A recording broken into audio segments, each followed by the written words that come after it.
Life is no laughing matter. Or is it?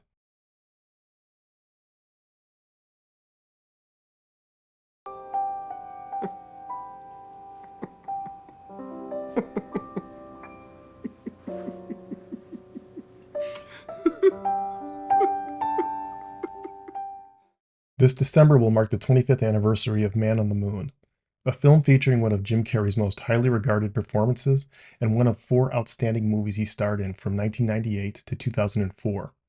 At this time, Carrey was on a roll, and this 1999 biopic of the comedian, performance artist, and prankster Andy Kaufman was among his best.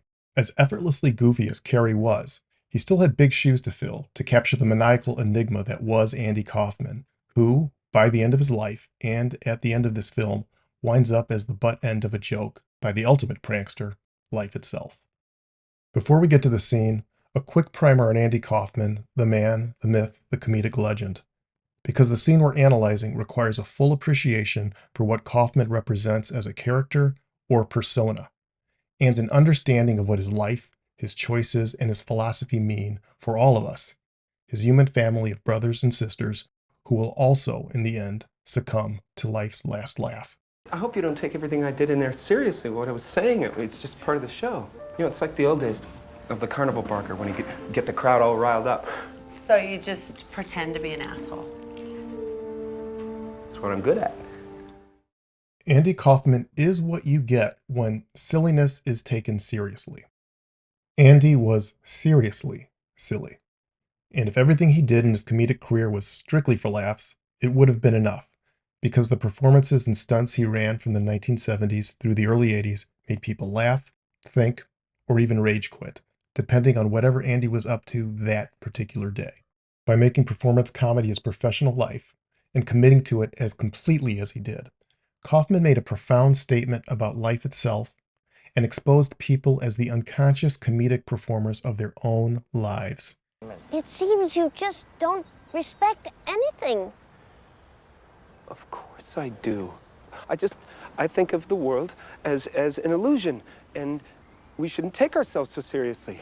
Despite the fact that life can be hard, or have hard moments, or stretches, people who forget that, due to their mortality, that they're also, in the end, involved in their own divine comedy, are the people who are the best performers on life's stage. These folks are the most fun to prank or to get a rise out of, because the best acting is not acting, but actually believing in the unyielding gravity of your own story. This is the foundational concept behind Stanislavski's method, which of course we know as method acting, blurring the lines between a role and reality in order to evoke sincerity on the part of the performer or actor. Because Andy's proverbial stage extended beyond singular performances and closed movie sets, it's reasonable to argue that he was engaged in a serious long-form version of method acting, showing us the kind of commitment that was standard practice among old-school entertainment wrestlers. When you consider the longevity of their commitments, the publicized method efforts of Joaquin Phoenix, Christian Bale, and Daniel Day-Lewis, great actors to be sure, seemed tame in comparison to what Kaufman and TV entertainment wrestlers were doing at the time. And though Man on the Moon shows Kaufman breaking character in his private life, the fact that his gags were ongoing ones, and the fact that he was so often on the clock, gives us a person who had essentially transformed his very life into one long comedic production, a production that ran well after the studio lights went out.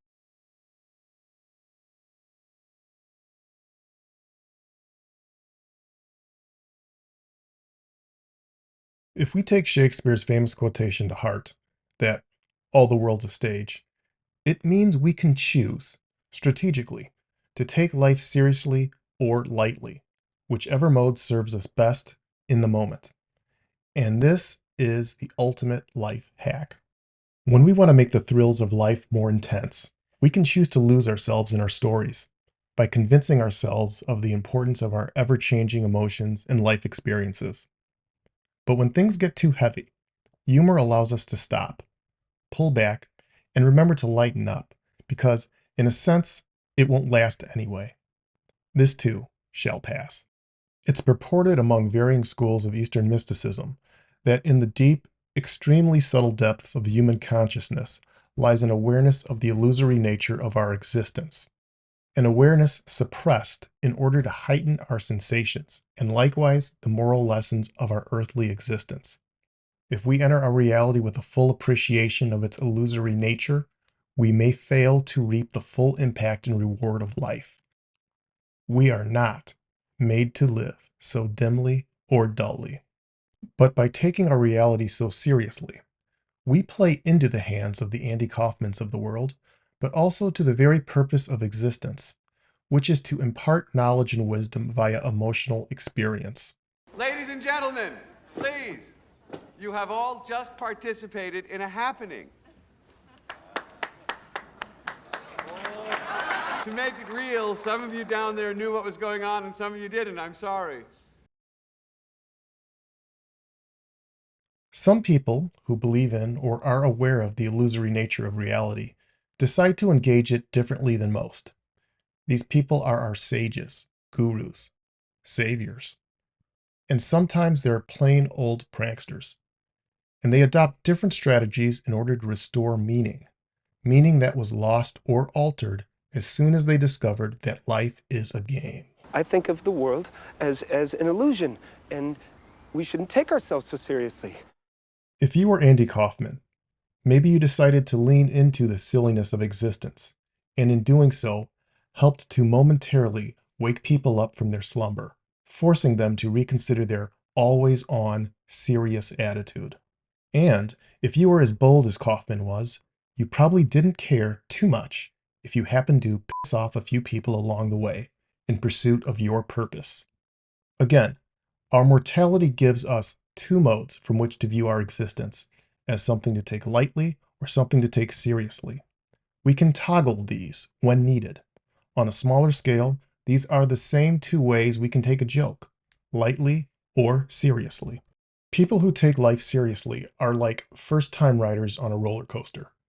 They're more likely to believe they're in danger, making them more likely to have an intense experience. And because they're more convinced of the realness of the ride, they're more likely to resist the experience, fighting it by closing their eyes or tightly clutching their lap bar, actions which ironically serve to intensify their experience. But if you've been on the coaster a few times, you might find it easier to flow with it and throw your hands toward the sky to take it more lightly. Or, inversely, you might throw your hands up in the sky as a deliberate attempt to reclaim some of the intensity lost from the repeated experience. Man on the Moon shows Andy encountering and serving both kinds of audiences and both kinds of joke takers. The serious folks set up as the butt of his more outlandish pranks, and the consciously lighthearted people to whom Andy shared the loving gift of levity. Behind Kaufman's madness was a boldness as well as a kindness, and Man on the Moon showed and provided proper service to both. Boys and girls, you're not going to believe this! Here comes Santa Claus! I would like to take everybody in this entire audience out for milk and cookies. There are buses outside. Everybody, follow me! This delineation between the two perspectives of life become increasingly meaningful as the film progresses, crystallizing profoundly toward the movie's end and the end of Andy Kaufman, the person, the persona. Man on the Moon gives us an hour and 20 minutes of Andy's infamous pranks before things start to go south, and Andy's brand of comedy begins wearing out its welcome with a public now familiar and perhaps bored with his shtick. Although Kaufman's kayfabe as comedy may have been therapeutic or meaningful for him, its novelty was no longer enticing enough to maintain mass appeal. Andy, you don't understand. They don't want you back. The public's apathy foretells a string of bad career breaks for Andy, from the cancellation of Taxi, the network sitcom that he guest starred in, to getting voted off of Saturday Night Live. Yes, this actually happened. Andy also gets an emotional gut punch from his transcendental meditation group, whose members were embarrassed and put off by Andy's public antics and persona. It's just that we feel that, well, you and the program have grown apart. Well, Andy, the wrestling, the sexist remarks, the foul language, they're just not becoming of an individual of spiritual enlightenment. You've got to let me attend these classes. It's what keeps me balanced. With spiritual friends like this, who needs enemies? Andy confesses to needing the meditation group to help balance him. But perhaps transcendental meditation was not the best prescription for what ailed him, because the goal of meditation, that is to disassociate with your persona or communal side, the very side Andy was already avoiding. People have both a public/communal side and a private/spiritual side, and it's good to attend to both. While it may have helped Andy as a de-stressor from his earthly responsibilities, it was certainly never going to help him realize his full self, because a fully realized human being cultivates the private and public aspects of their nature. But since Andy is quite deliberately often not himself when he's performing, it becomes clear that his meditation group is an insufficient cope for his inability to be himself without the need of hiding behind character. You don't know the real me. There isn't a real you. Oh, yeah. I forgot. Through his comedy, Andy had, knowingly or unknowingly, been engaged in one prolonged act of avoidance. But life has a tendency of giving us just what we need, particularly when we don't want it.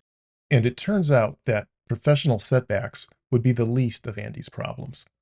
So when he delivers the news of a terrible health prognosis to his inner circle, because we've come to care for him already in the span of an hour, it's emotionally devastating. This bad moon rises at a cruel time for Andy, because despite his smaller personal and professional setbacks, Andy did have people who loved and cared for him, and he had found success, living life on his own, profoundly silly terms. But after years of stage acts, TV appearances, and off-the-wall pranks, perhaps even Andy succumbed to the illusion of life, becoming hypnotized himself in his process of dehypnotizing others. Or maybe our Joker simply fell on the losing end of a proportionately serious wake-up call, a process exactly opposite to the one he had been performing his whole adult life. Perhaps it was just Andy's turn to have his perspective flipped, and time for him to take himself a bit more seriously. Not at the behest of a spiteful universe, but from one that enriches the deepest parts of us unpredictably, through the experiences it gives us, be they silly or tragic.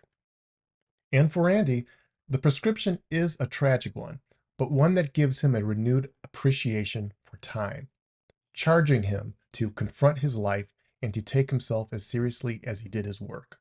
Lung cancer, as it turned out, was the very thing needed to motivate Andy to integrate his personal side with his public side, making him whole, just in time for the final chapter of his life. Gifted with a sort of spiritual upgrade and an enhanced perspective, Andy decides to emphasize the kind of light-hearted humor which was also part of his act, but a part of him that was perhaps overshadowed by his insecurities. You want to tour the clubs? No, no clubs. I want to reach the top. Carnegie Hall! I just want this show to build and build. I want it to be everything that's joyful in the world, just piled one thing on top of the other until the audience can't even stand it and they just turn into children right in front of me. Kaufman's new goal would not be so much about shock value or mocking seriousness, but providing relief and levity to people facing the ups and downs of their own lives. Andy could remain the prankster, but was now free to do it as the best version of his authentic self, creating a communal experience with the audience, made possible by aligning his public and private aspects. The fact that Andy's comedic and spiritual epiphany comes late in his life only underscores the fact that it arrived in time, and that his career and life were successful. Man on the Moon is not accurately viewed as an exclusively tragic story. Had he not been the maniacal, off-the-chain joker that he was, Andy Kaufman would have been denied the ride of his life and the spiritual growth that came with it. And we would have been denied witnessing an incredibly unique life in one heck of a film. The dawning realization emoted by Jim Carrey's performance is the cinematic testament to Andy Kaufman's love for life, a love realized most fully at its end.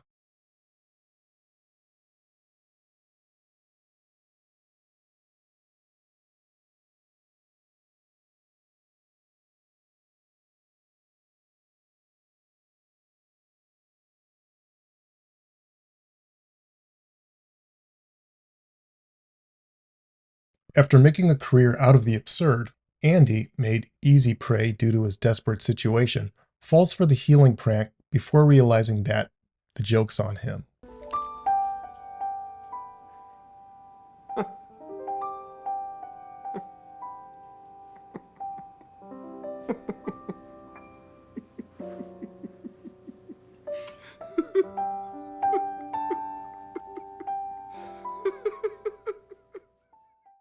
It's sad to watch Andy recognize and acknowledge the grift, laughing through his tears as silliness and seriousness merge, and realizing that life has gotten the last laugh, and that all he can do now is join in on the joke and flow with it to the end.